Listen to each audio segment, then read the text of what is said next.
Selamat bertemu lagi, semoga belum bosan. Hari Senin ya kita ketemu. Iya, Bang.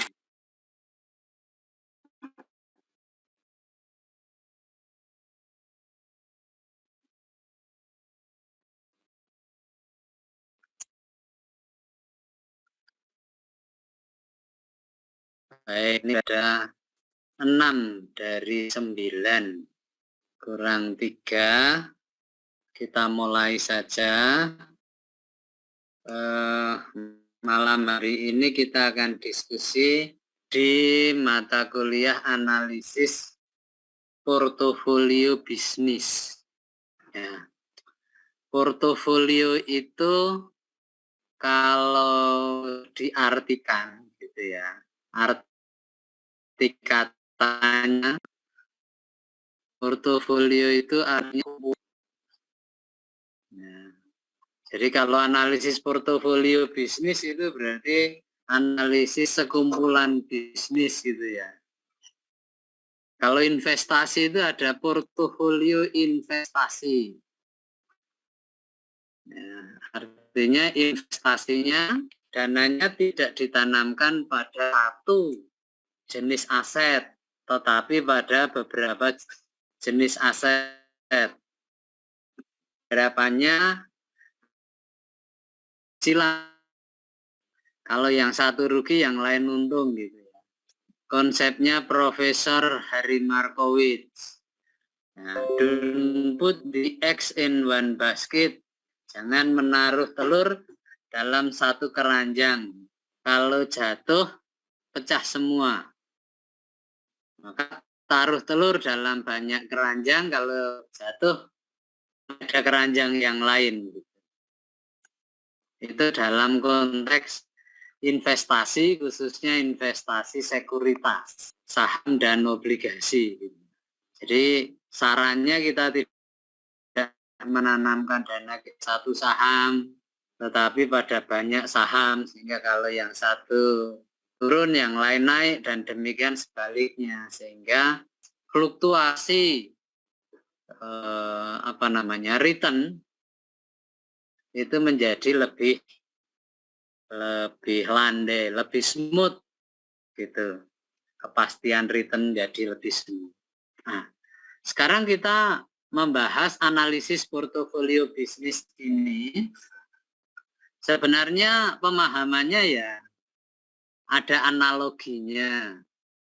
Cuman ini dalam konteks manajemen strategi sebenarnya. Dalam konteks manajemen strategi. Jadi analisis portofolio bisnis dalam konteks manajemen strategi menunjuk pada keputusan yang diambil di level korporasi.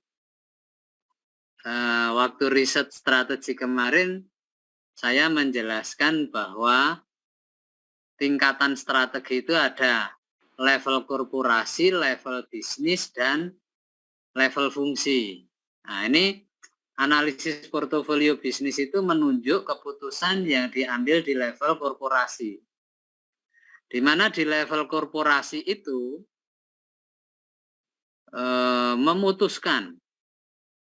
memutuskan korporasi itu untuk masuk dalam bisnis apa atau masuk dalam bisnis apa saja. Ya, kalau apa saja kan lebih dari satu. Gitu. Jadi pengambil keputusan di level korporasi harus membentuk portofolio usaha atau portofolio bisnis. Ya. Nah, portofolionya itu apakah memutuskan akan menjadi single bisnis, masuk di satu bisnis saja, atau menjadi multi bisnis, masuk pada berbagai bidang bisnis. Misalnya pilihannya masuk pada berbagai bidang bisnis, maka memutuskan bisnis apa saja yang akan dimasuki. Itu ketika di awal.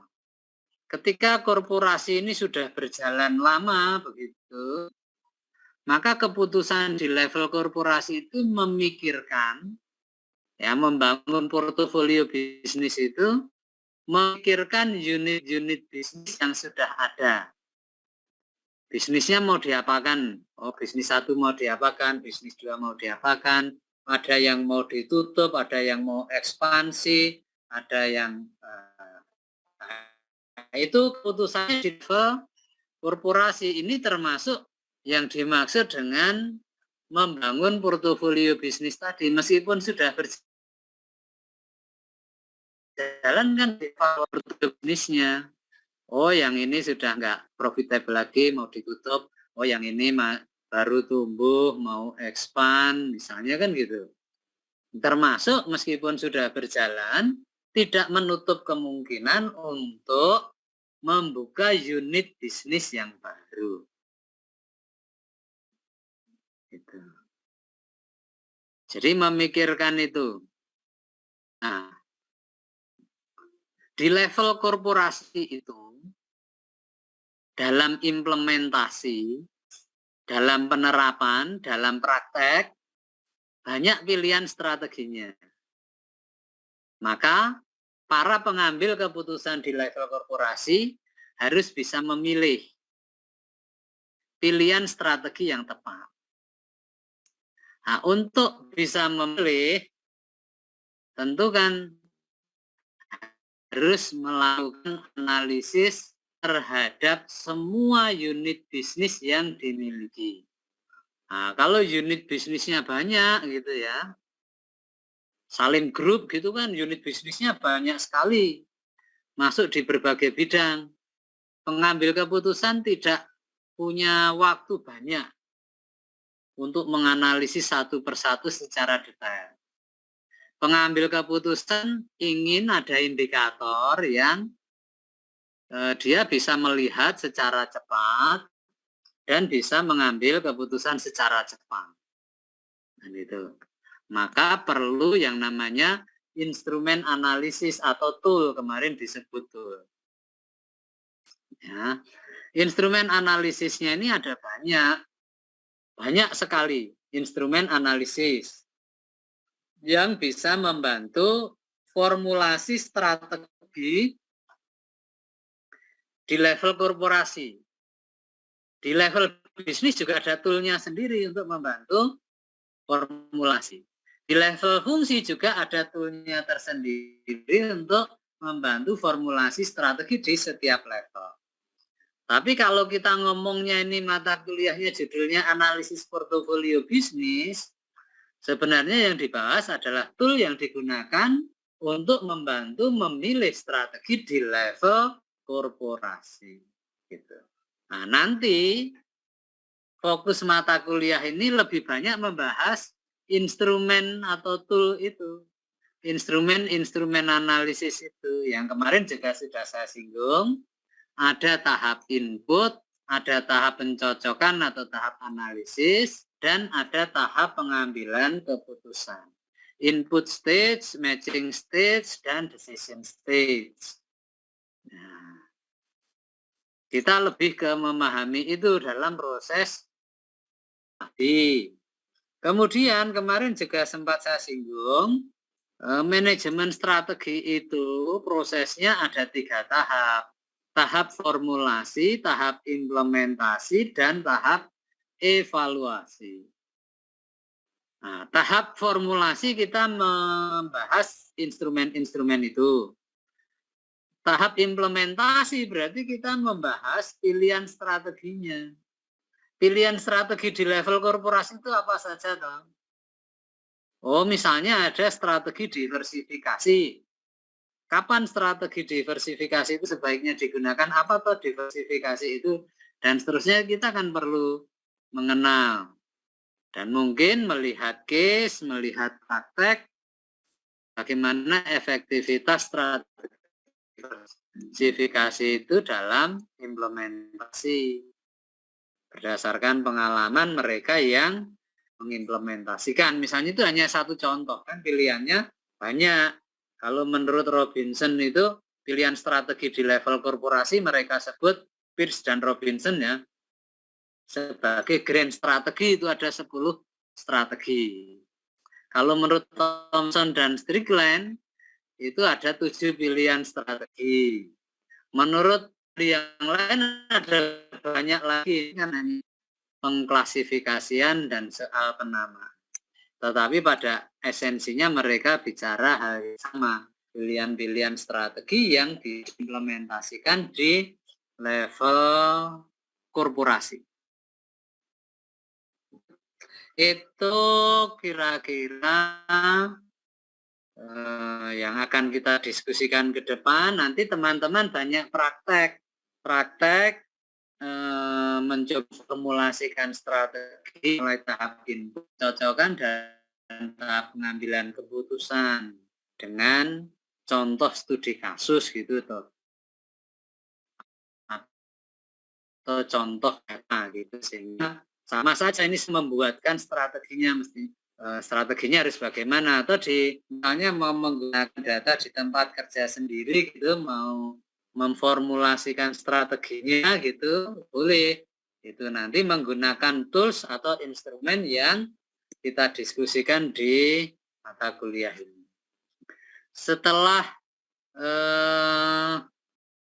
formulasi, implementasi adalah evaluasi. Kalau evaluasi ya kita, karena kita nggak terjun langsung gitu ya. Kalau kita dalam satu organisasi yang sama, dalam perusahaan yang sama, kita bisa sama-sama mengevaluasi, maka evaluasinya dilakukan melalui studi kasus.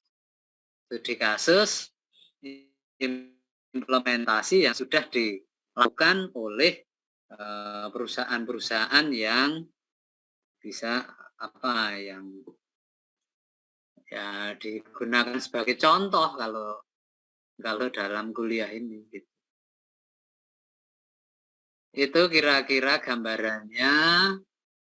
Sekarang saya mau share materi yang ini sebenarnya sudah saya share juga di riset strategik hari Senin kemarin.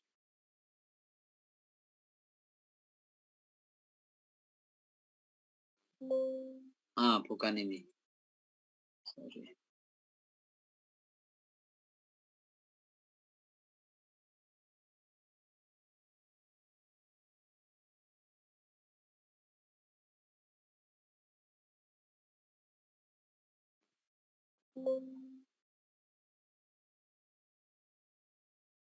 Ya ini betul. Ya.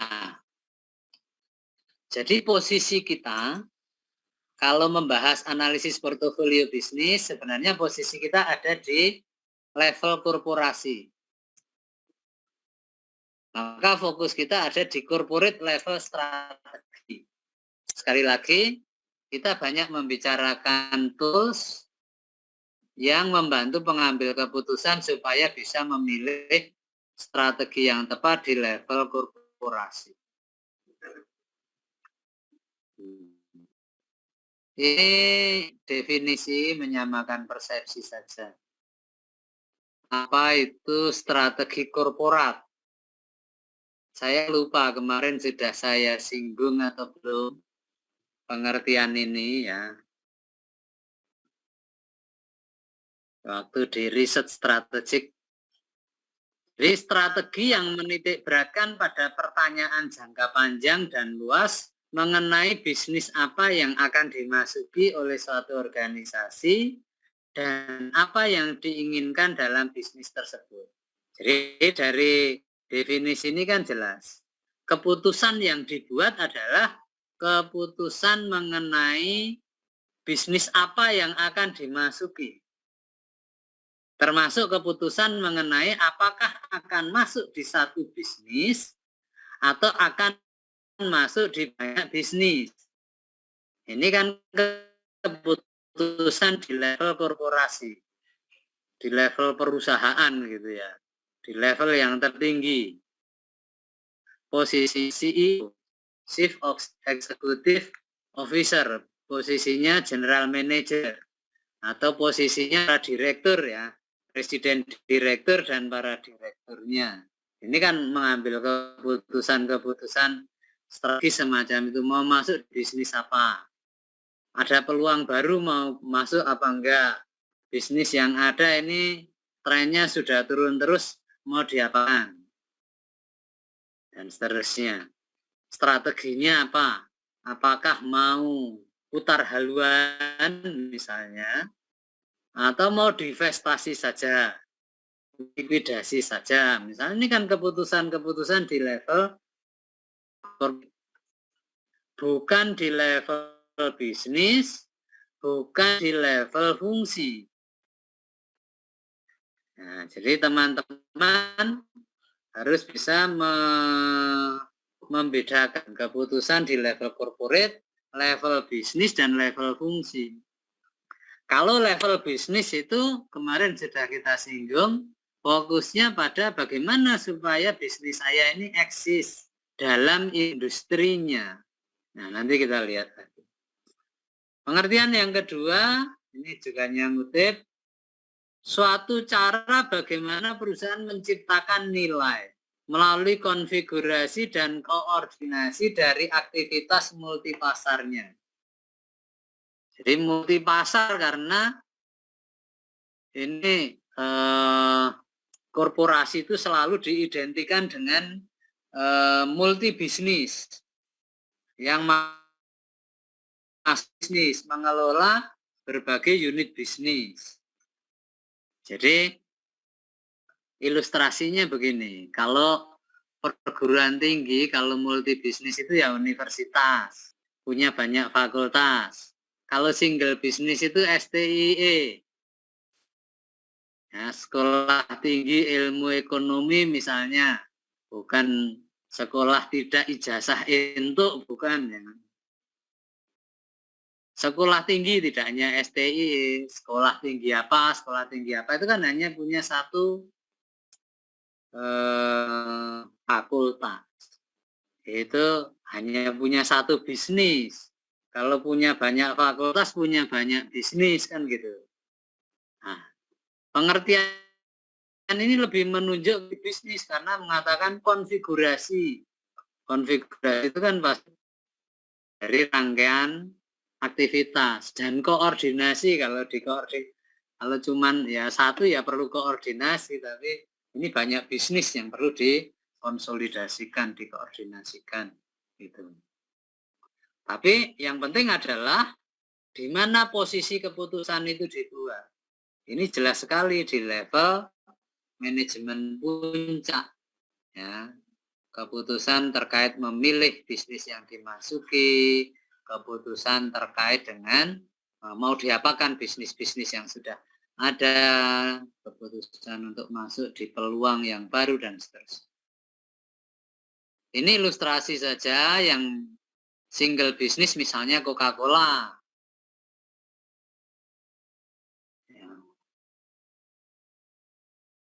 Yang multi bisnis misalnya Pepsi-Cola. Coca-Cola hanya masuk pada satu bisnis yaitu minuman bersoda itu. Kalau PepsiCo juga produksi minuman bersoda, tapi dia juga punya makanan cepat saji. KFC itu satu korporasi dengan PepsiCo, punya hotel, punya perusahaan rokok dan lain-lain. Atau kemarin saya ilustrasikan Sido muncul dulu single bisnis, perusahaan jamu, sekarang multi bisnis karena punya hotel, punya bisnis yang lain. Jarum itu multi bisnis karena dia punya bank, punya properti, punya agribisnis, macam-macam.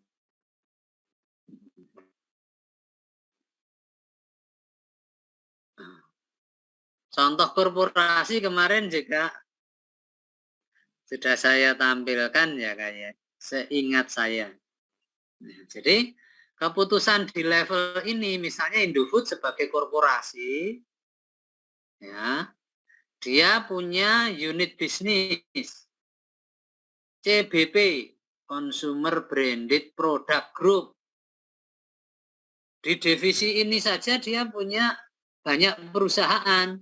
Ada divisi noodle, ada dairy division, ada snack food division, food seasoning division, special food division, beverage division. Sebenarnya consumer branded product group ini saja di sini ini bisa dikategorikan sebagai korporasi karena dia punya banyak divisi, banyak unit bisnis. Bogasari Group, nah ini divisi-divisi besarnya ini masih grup-grup semua. Dan sehingga di sini apa? Ini sebagai holding company begitu. Nah, di bawahnya masih banyak korporasi-korporasi yang membawai banyak unit bisnis. Ini contoh korporasi besar gitu ya.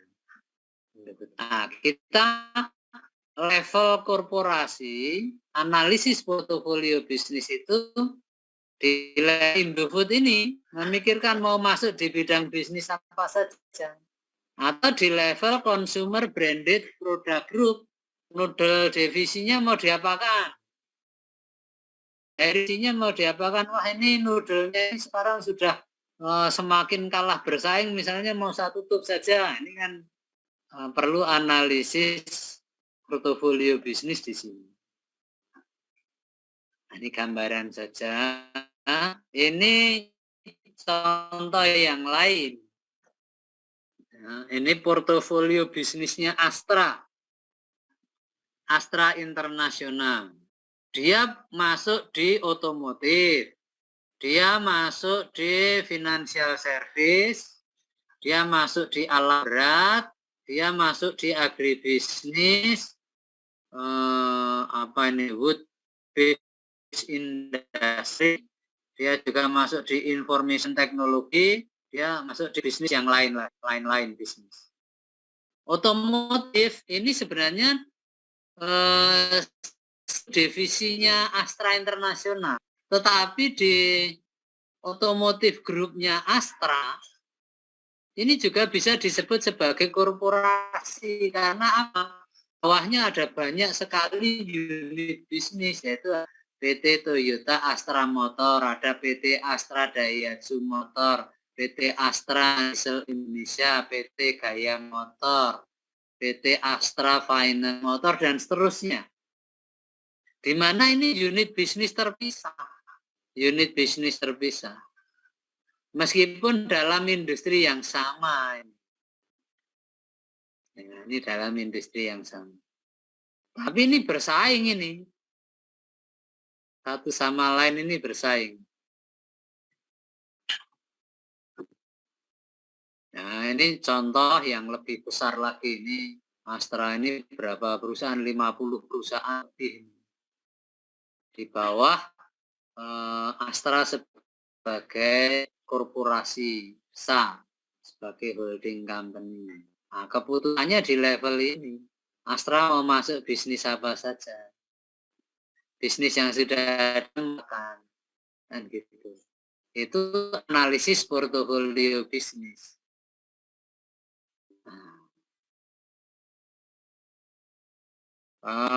Belum, ini belum. Nanti sebenarnya ini salah materi saya.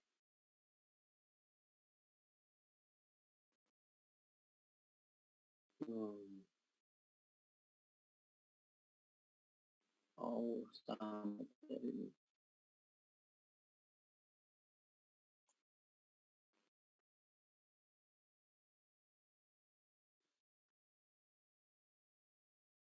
Nah, ini loh yang tadi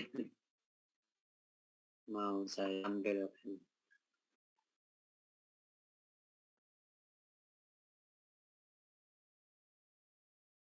Pengertian tadi sudah, ini sudah. Nah, levelnya kan ini yang kemarin. Level korporasi di sini. Nah, di sini ini fokus pada membangun portofolio usaha. Belum tertampil, Pak. Maaf. Oh, sorry. Kok belum ya? Saya ulangi aja.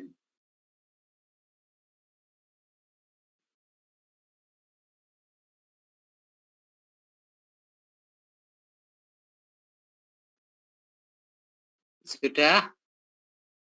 Ya, Pak. Ini gambar yang kemarin, yang hari Senin kita.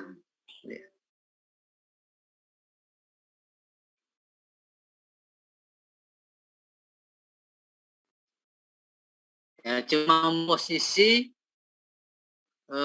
korporasi itu di mana dan pengambilan keputusan di level korporasi, tingkat korporasi ini apa tadi. Nah, dan kita harus sampai pada keputusan yang tepat, tidak boleh salah hanya memilih unit bisnis yang akan dimasuki atau salah mengambil keputusan terhadap unit-unit bisnis yang sudah ada.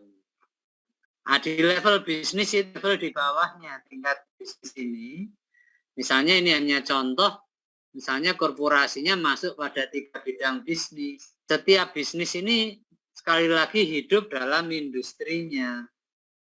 Misalnya kemarin saya contohkan bisnis 1 bank, bisnis 2 elektronik, bisnis 3 tekstil. Banknya ya hidup dalam industrinya, industri perbankan.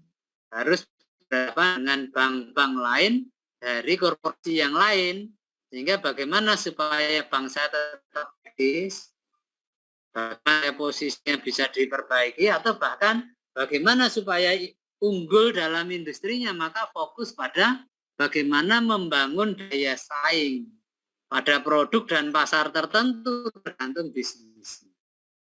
Ini fokus di level bisnis. Ngomongnya strategi saing, jadi kalau strategi bersaing itu strategi di level bisnis. Strategi bersaingnya bisnis 1 berbeda dengan bisnis 2, berbeda dengan bisnis 3. Kenapa? Kondisi industrinya bisnis 1, bisnis 2, dan bisnis 3 berbeda. Sehingga perlu strategi yang berbeda.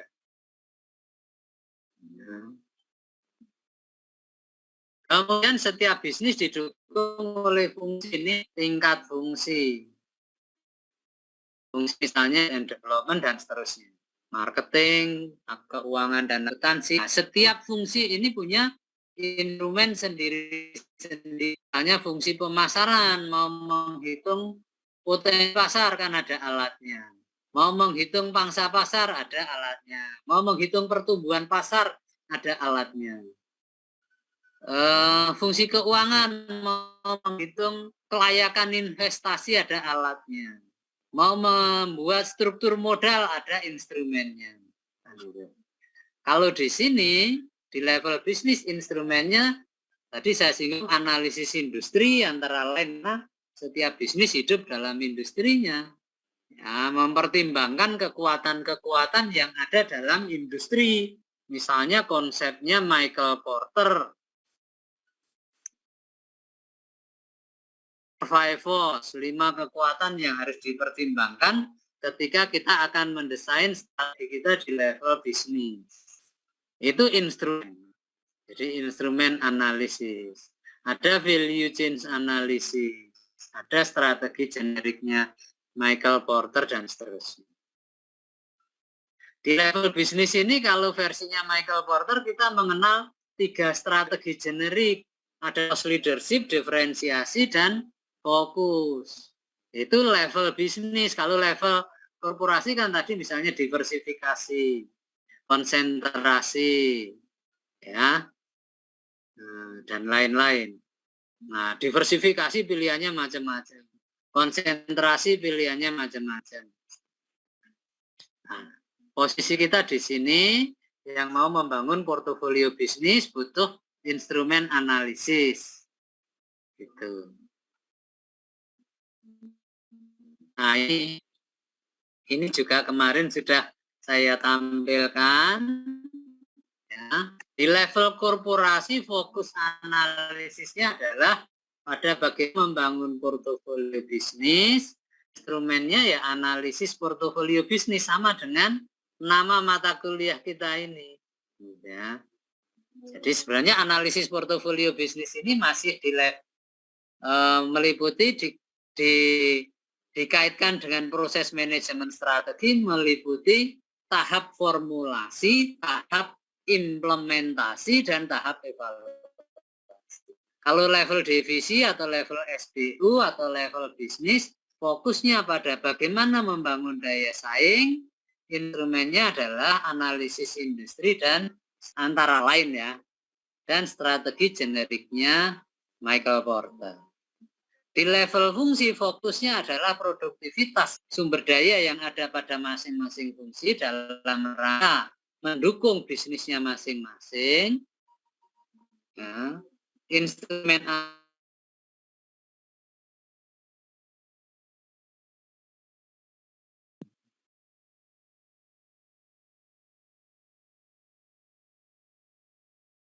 ini tadi sudah contoh korporasi, sudah. Ah, ini instrumen analisis di level korporasi itu ini.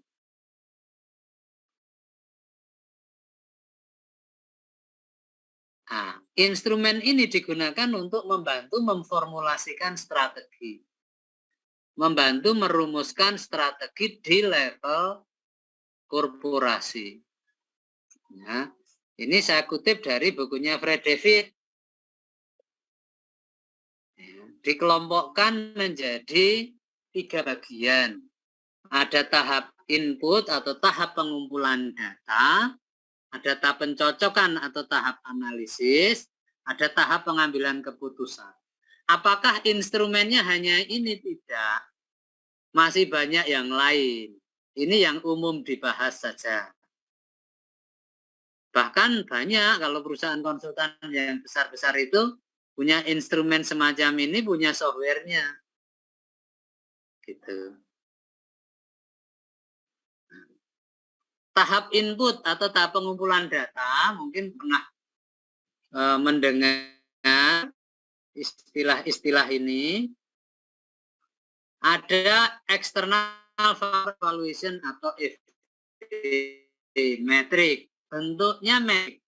Ada internal factor evaluation atau EV metric,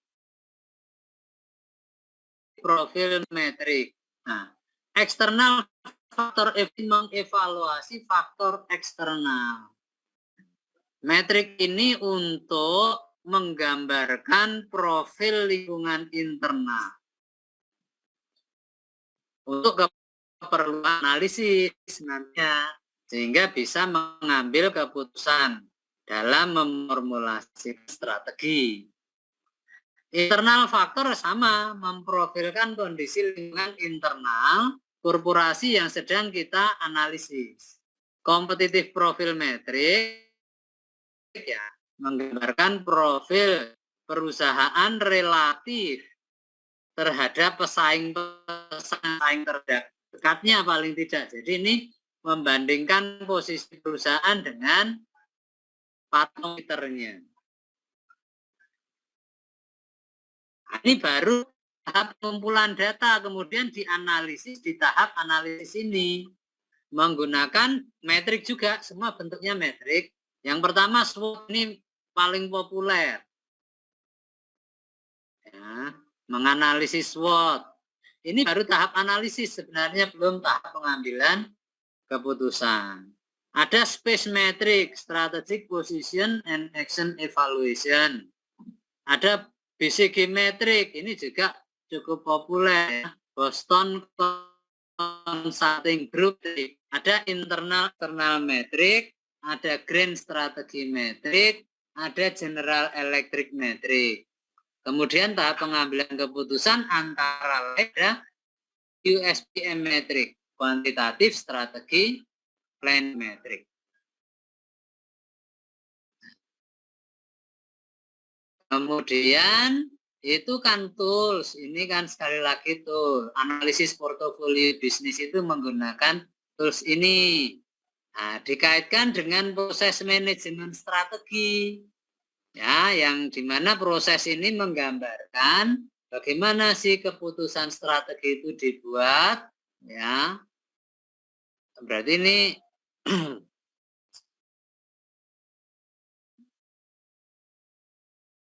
variabel apa yang dipertimbangkan, tahapan atau mekanismenya bagaimana, pendekatan yang digunakan apa, siapa yang terlibat, dan seterusnya. Nah, menggunakan tools tadi. Nah, Proses manajemen strategi itu sendiri kalau digambarkan seperti ini.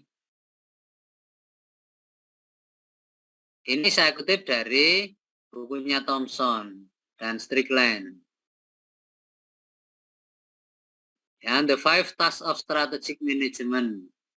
5 tugas dari manajemen strategi mulai dari developing strategic vision and mission, setting objective, crafting strategy to achieve objective, implementing and executing strategy, evaluating and correcting, recycle as needed, improving as needed, revise as needed, revise as needed.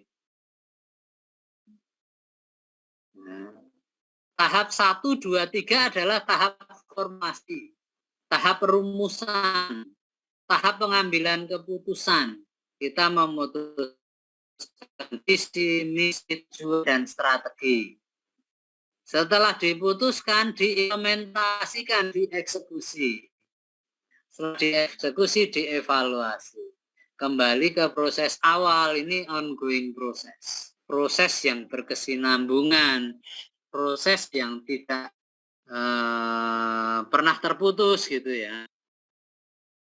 Karena lingkungan bisnisnya terus berubah.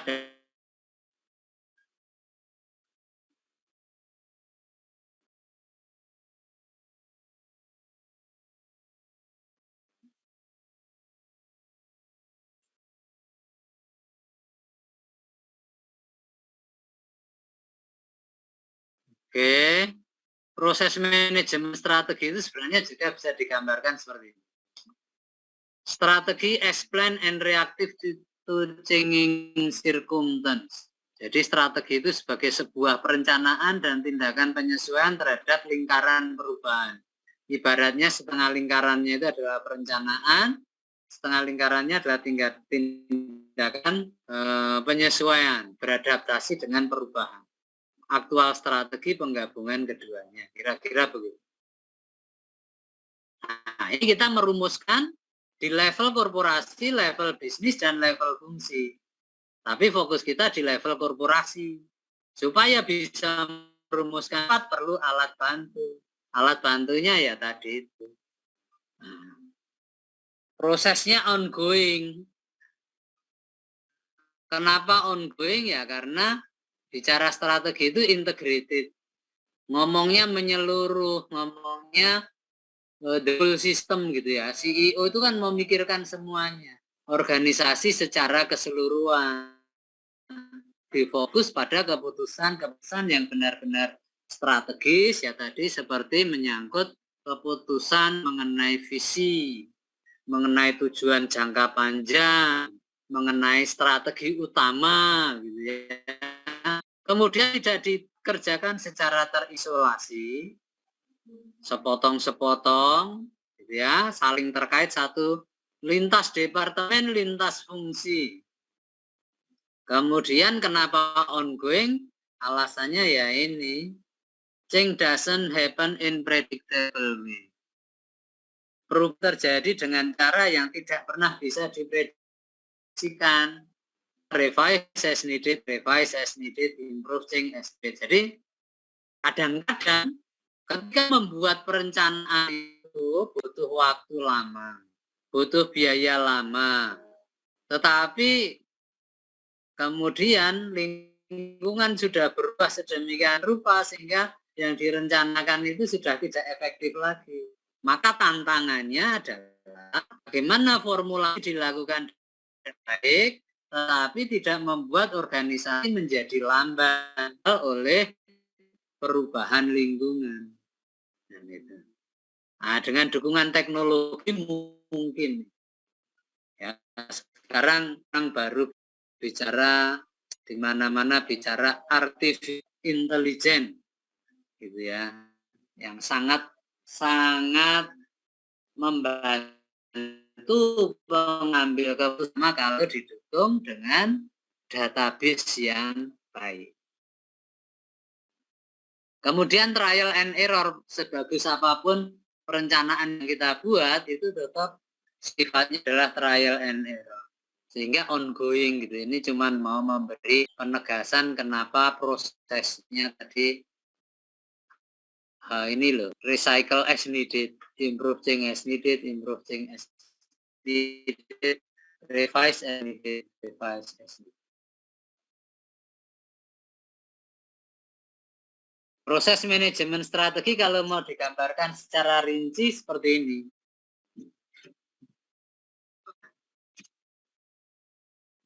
Mengumpulkan informasi dulu, melakukan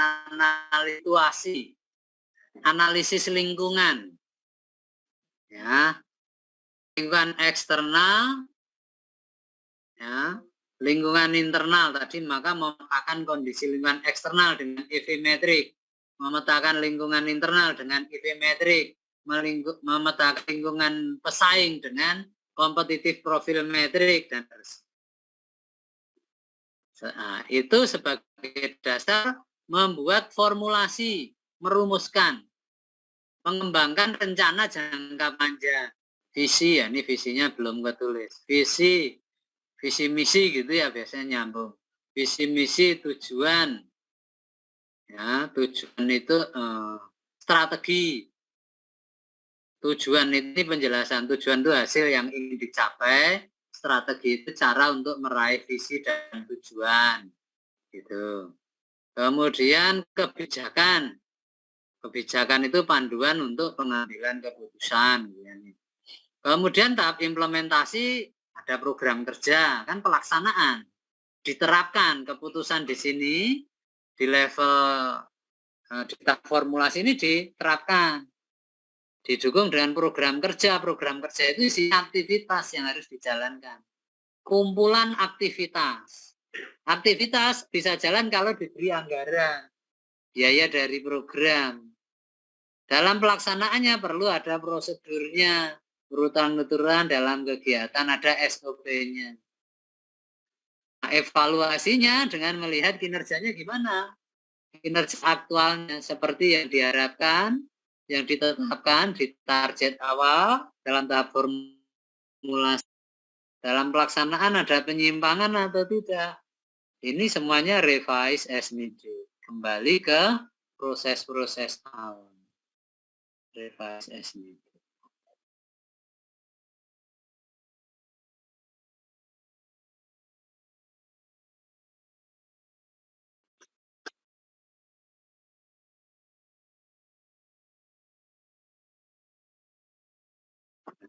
Berikutnya ini hierarki tujuan dan strategi. Ini saya kutip dari Robinson. Kaitannya dengan peran para pengambil keputusan. Ini sepertinya ini pernah saya tampilkan. Tadi misi termasuk tujuan dan filosofi. Kemudian para pengambil komisaris, manajer korporasi, manajer bisnis. Centang 2 mengindikasikan tanggung jawab utama. Centang 1 mengindikasikan tanggung jawab sekunder. Tujuan jangka panjang, ini Dewan Komisaris, manajer korporasi, manajer bisnis. Tujuan jangka pendek ini sampai pada manajer fungsi meskipun hanya sebagai penanggung jawab sekunder. Nah. Oke, itu gambaran analisis portofolio bisnis. Ya, kita nanti mulai dari tahap formulasi dulu. Ya, tahap formulasi menggunakan instrumen analisis yang lazim digunakan dalam proses formulasi strategi. Instrumennya tadi sudah muncul slide saya? Sudah, Pak. Ya. Instrumen analisis strategi level korporasi ini yang tadi ya. Nah, isinya ini ya 10 instrumen ini. Nah, misalnya ini penjelasan mengenai mengenai metrik IV. Bagaimana kalau kita mau menyusun metrik IV? Ini langkah-langkahnya. Buat daftar faktor penting dalam lingkungan internal, taruh di kolom 1 sebanyak 10-20 faktor internal. Kita menganalisis kondisi internal perusahaan, cari key sukses faktornya 10-20, taruh di kolom 1. Berikan bobot pada kolom 2 untuk tiap-tiap faktor dari 1 paling penting sampai 0 tidak penting. Bobot yang diberikan merupakan angka relatif penting antar satu faktor dengan faktor lainnya. Semakin tinggi bobot, semakin penting faktor ini. Semua bobot harus berjumlah 1. Tentukan tingkatan atau rating atau skor. Pada kolom 3 mulai 4 untuk kekuatan besar sampai 1 untuk kelemahan besar yang mengindikasikan kekuatan dan kelemahan. Penentuan rating didasarkan atas ukuran perusahaan, bobot didasarkan atas ukuran industri. Hitung skor bobot dengan mengalihkan bobot dengan rating. Ini langkah menyusun metrik IV. Metriknya hanya seperti ini. Nomor, faktor-faktor strategis yang menjadi kekuatan apa? Berdasarkan hasil analisis lingkungan internal. Kemudian diberi bobot, diberi rating, skor, jumlah perkalian bobot dengan rating pada setiap faktor. Di sini yang memberi bobot professional judgment. Orang yang dipandang kompeten di bidangnya. Atau kalau perusahaan meng-hire konsultan, ya ini konsultan yang memberi bobot dan rating. Tapi konsultan pun akan tanya kepada manajemen. Gitu. Jadi kalau manajemen mestinya tahu. Nah, kemudian jumlah bobot kali rating. Kemudian faktor yang menjadi kelemahan apa saja, diberi bobot, diberi rating, dikalikan. Sehingga akhirnya nanti,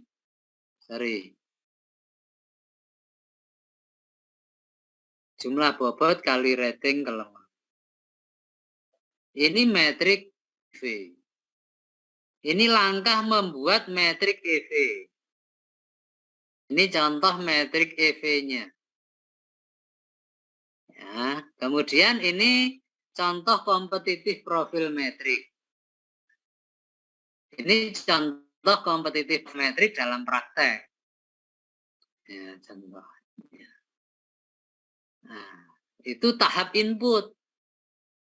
Di tahap input ini, dengan 3 metrik ini kita tahu, oh skornya nilai eksternal berapa, skornya nilai internal berapa, skor kita dibandingkan pesaing berapa. Ini akan tahu dalam bentuk kuantitatif. Setelah itu masuk di tahap pencocokan. Ini BCG metrik. Ini sedikit sejarah munculnya BCG metrik gitu ya. Kemudian apa gunanya BCG metrik? Langkah menyusun BCG metrik perlu data-data statistik, ini rumusnya. Kemudian ini BCG metrik jadinya seperti ini. Ada 4 kuadran, saya kira teman-teman familiar dengan metrik ini. Ada posisi start, ada question mark, ada sapi perah, ada posisi anjing. Dasarnya sumbu horizontal adalah pangsa pasar relatif, sumbu vertikal adalah pertumbuhan pasar. Posisi bintang adalah posisi di mana pertumbuhan pasarnya tinggi, pangsa pasar relatifnya juga tinggi. Posisi anjing adalah posisi di mana pertumbuhan pasarnya rendah, pangsa pasarnya juga rendah.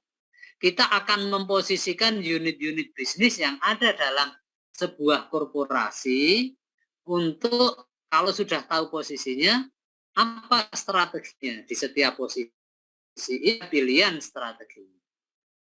Nah, simpelnya begitu. Ini penjelasan BCG metrik, ini simulasi BCG metrik secara lebih detail terkait dengan beberapa aktivitas. Ini contoh BCG metrik. SWOT. Nah, SWOT ini saya kira teman-teman sudah sangat familiar. SWOT itu ada pendekatan kuantitatif dan kualitatif. Nah, ini yang langkah membuat SWOT. Ini contoh SWOT secara kualitatif. Nah, ini contoh SWOT kualitatif. Ya. Begitu seterusnya, di sini ada 10 instrumen analisis yang nanti akan kita praktekkan. Kita bahas secara lebih detail mengenai metrik-metrik ini. Latihan menggunakan metrik-metrik ini. Sampai di sini dulu dari saya. Silakan kalau ada komentar, ada pertanyaan, ada yang mau disampaikan dulu, silakan.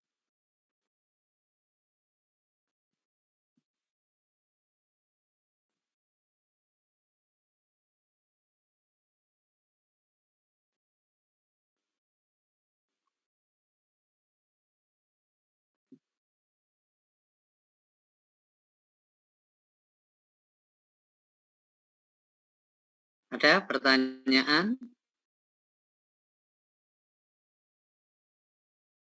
Lain. Ya, Mas Hendra, silahkan. Pak, tadi di model manajemen strategik itu Pak, Ya. Ada 4 tahapan Pak. Analisis lingkungan, formulasi strategik, implementasi, dan evaluasi. Pak, kalau bisa diringkas apa sama dengan itu Pak? Analisis ini input, formulasi, dan implementasi, proses, evaluasi, output gitu Pak ya? Ya, sama saya kira. Sama ya. Ada input karena kita melakukan analisis lingkungan. Ada proses formulasi, jelas. Setelah diformulasikan, diterapkan. Ya. Setelah diterapkan, dievaluasi. Ya sama. Sama itu.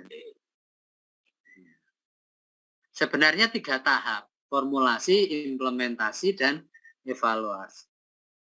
Ya, itu analisis lingkungan itu kan bagian ya dari mulai formulasi itu ada di situ. Tidak dikeluarkan sebagai ya itu menyatu ya di tahap formulasi.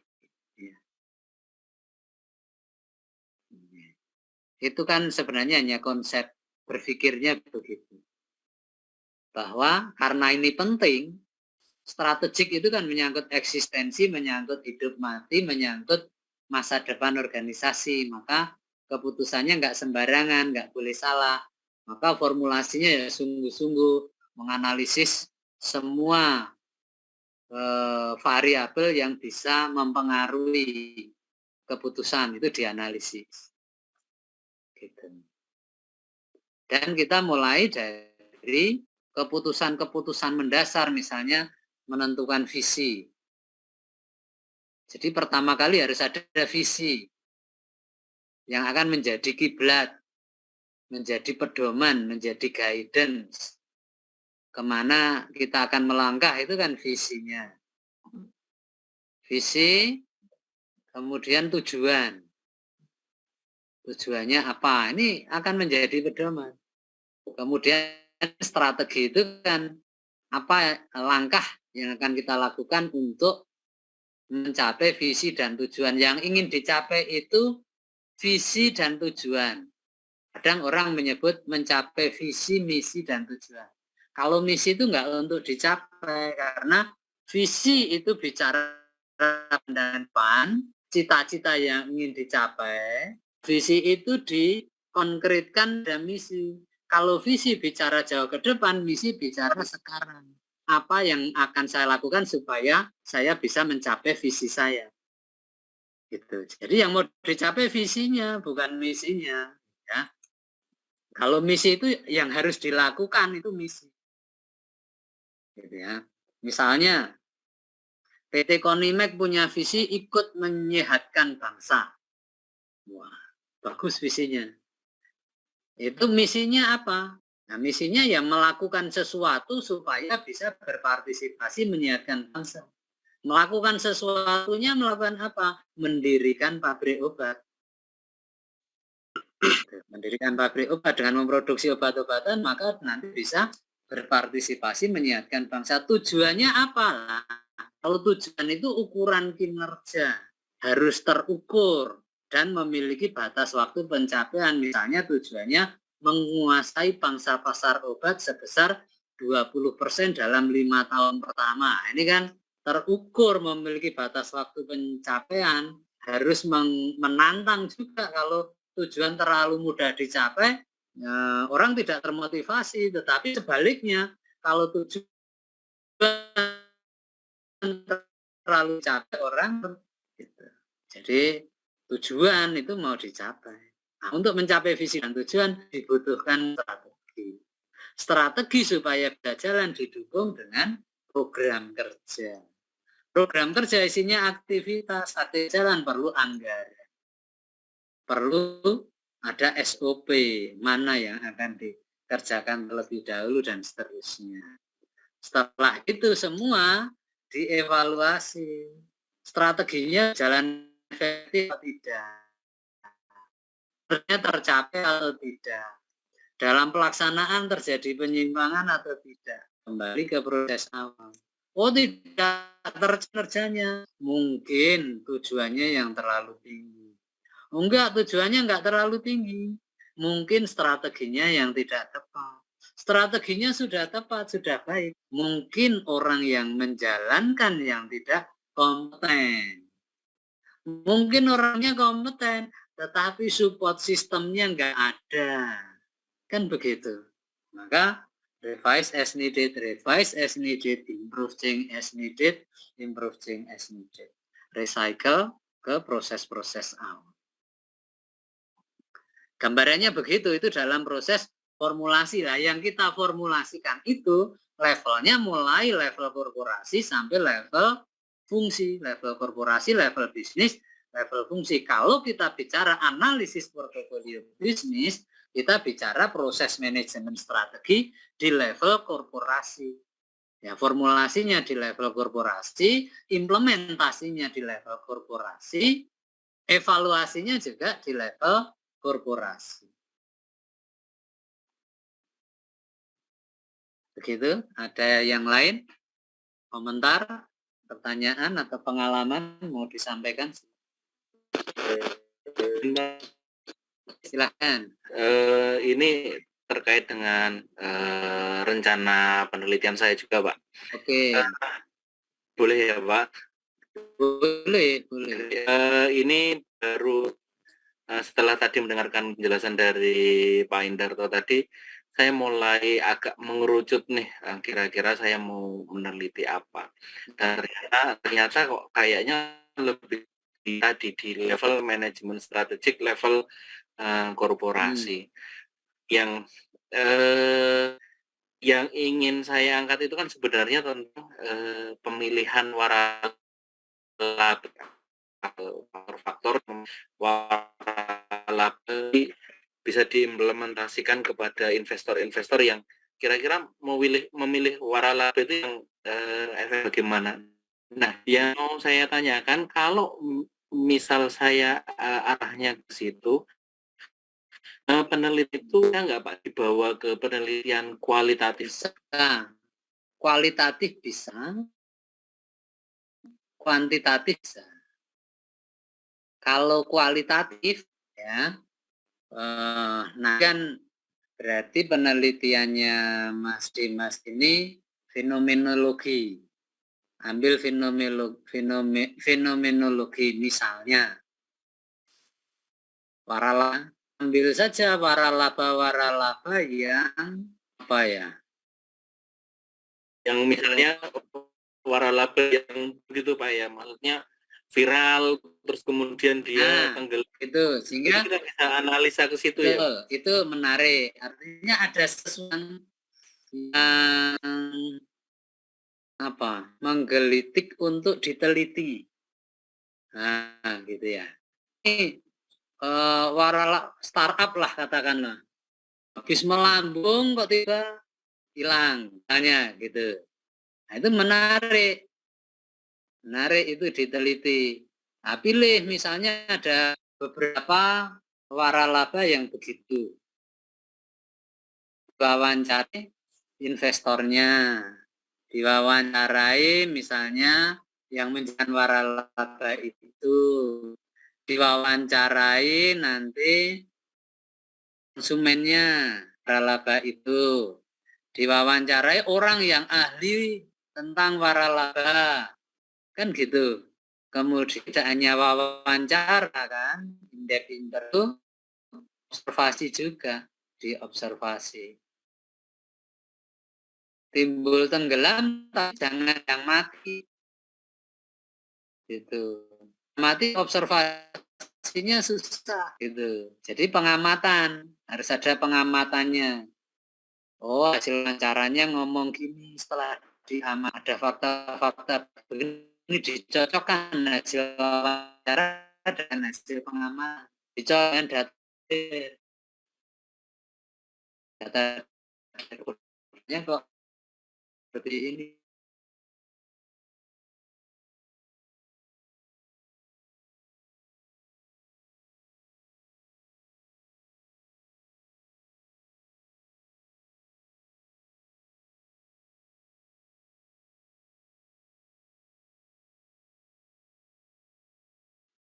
Tapi triangulasi sumber itu mutlak harus dilakukan. Nanti dari hasil wawancara dari orang-orang yang kompeten dilihat polanya, kategorinya.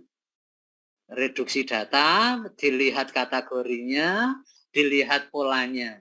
Ketemu nanti polanya. Oh, ternyata yang mau diteliti apanya? Timbul tenggelam itu mau diteliti apanya?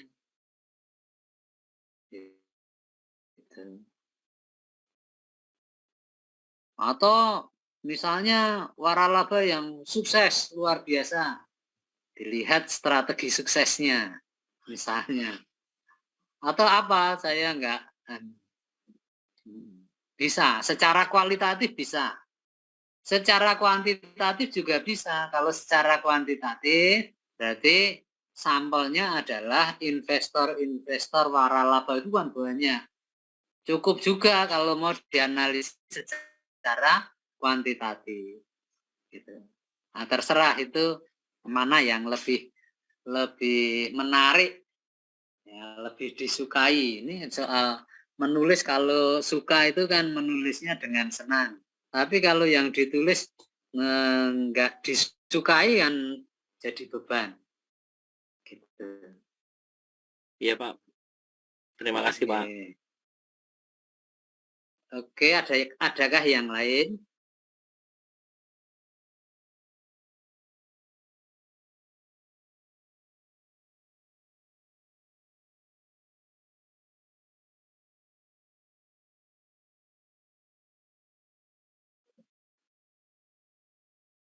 Mbak Tita, ada pertanyaan Mbak Tita? Belum ada Pak. Oke.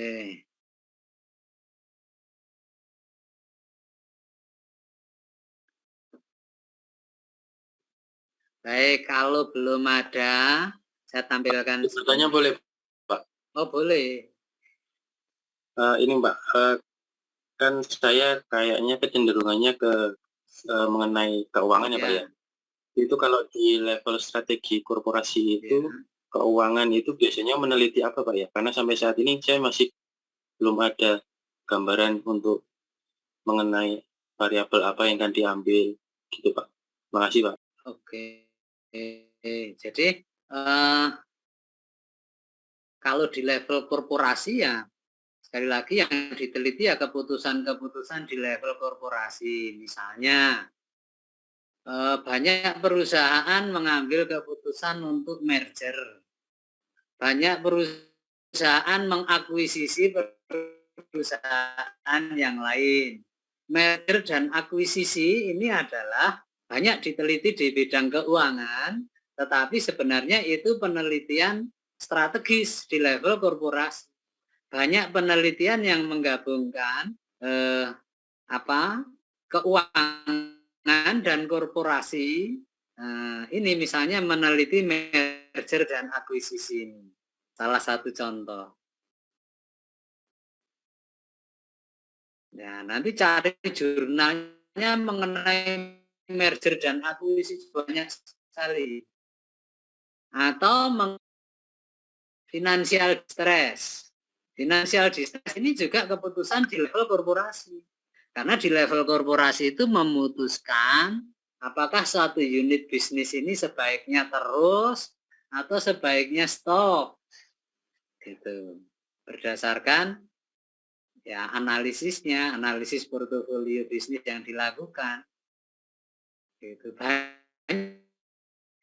Tadi misalnya merger dan akuisisi, financial distress, investasi juga bisa ditarik di level korporasi. Keputusan untuk masuk pada bisnis-bisnis tertentu itu kan keputusan itu kan ya keuangan, tapi keputusan di level korporasi. Gitu Mas Dinar. Pak, terima kasih Pak.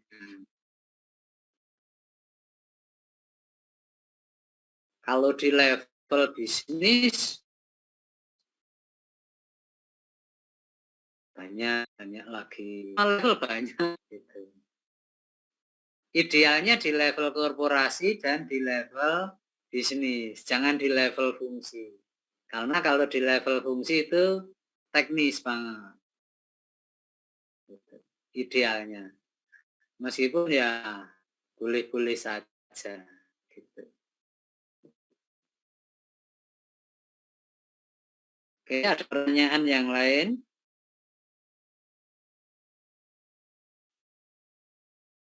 Kalau memang tertarik itu nanti cari jurnal mengenai merger dan akuisisi itu saya kira masih menarik. Iya.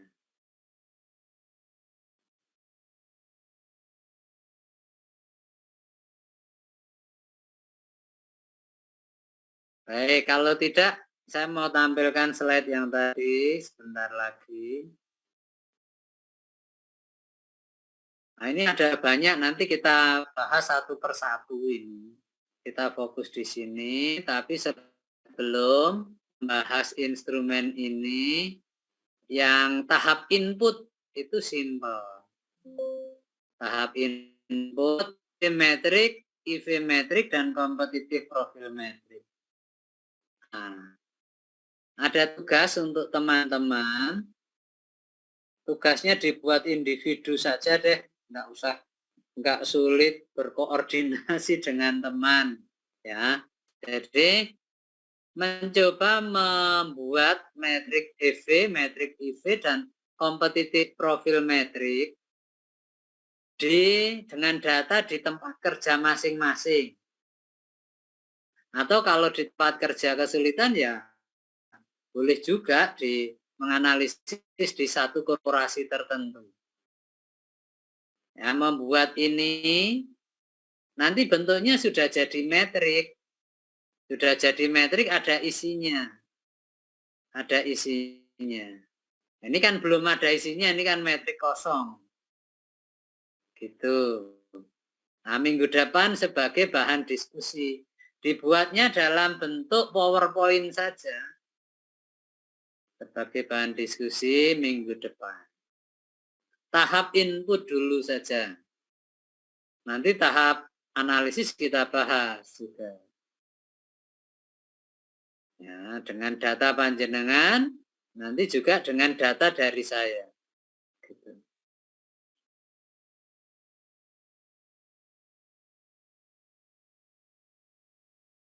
Jadi besok dipresentasikan, ya presentasinya itu untuk diskusi gitu ya. Tapi dikumpulkan, semua tugas dikumpulkan. Gitu. Itu untuk agenda kita minggu depan yang hari Kamis. Kalau yang hari Senin, tugasnya panjenengan membuat kerangka penelitian untuk kita diskusikan juga supaya nanti bisa diberi masukan. Begitu, kalau tidak ada yang disampaikan lagi malam hari ini saya kira cukup dan kita lagi besok Senin. Gitu, cukup? Pak. Pak. Ya, Iya, Pak. saya screenshot dulu sebelum diakhiri. Ya. 1, 2, 3. Baik, terima kasih semuanya. Sampai ketemu minggu depan.